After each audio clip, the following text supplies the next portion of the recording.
আগামী 13 এপ্রিল সন্ধ্যা 7:30 আইপিএলের 29তম ম্যাচ অনুষ্ঠিত হতে চলেছে। মুম্বাই ইন্ডিয়ান্স এবং দিল্লি ক্যাপিটালসের মুখোমুখি হতে চলেছে। অরুণ জেটলি ক্রিকেট স্টেডিয়ামে দিল্লিতে অনুষ্ঠিত হবে ম্যাচটি। তো এই ম্যাচে কোন দল জিততে পারে সেটাই আপনাদের সামনে আলোচনা করব।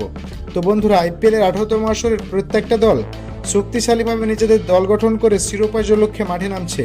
অরুণ জেটলি ক্রিকেট স্টেডিয়ামে যদি এই দু দলের লাস্ট 10 ম্যাচের তুলনা করি, তাহলে দিল্লি ক্যাপিটালস এই ম্যাচে লাস্ট 10টি ম্যাচ খেলে তারা 60% ম্যাচ জিতেছে এবং দিল্লি ক্যাপিটালসের অ্যাভারেজ স্কোর 189, হাইয়েস্ট স্কোর 257 এবং লোয়েস্ট স্কোর মাত্র 128।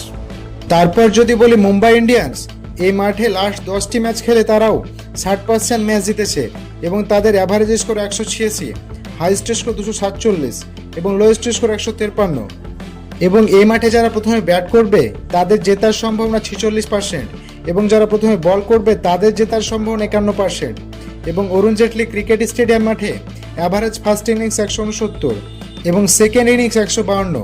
তো দর্শক, এখানে নিশ্চিতভাবে বলা যায় যে যারা মোটামুটি প্রথমে বল করবে তাদের জেতার সম্ভাবনা বেশি।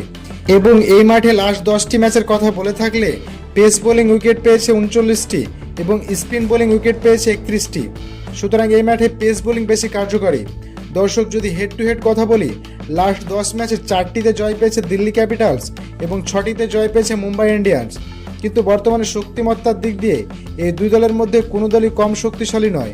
আবার ফ্যান পোলে এই দুই দলের মধ্যে দিল্লি ক্যাপিটালসকে জেতার সম্ভাবনা দিয়েছে 31% আর মুম্বাই ইন্ডিয়ান্সকে জেতার সম্ভাবনা দিয়েছে 69%।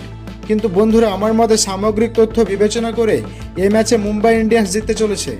আপনার মতে আইপিএলের 18তম আসরের 29তম ম্যাচে কোন দল জিতবে বলে আপনি মনে করছেন সেটা অবশ্যই কমেন্টে জানাবেন। আর ভিডিওটি ভালো লাগলে অবশ্যই চ্যানেলটি সাবস্ক্রাইব করে আমাদের পাশেই থাকবেন।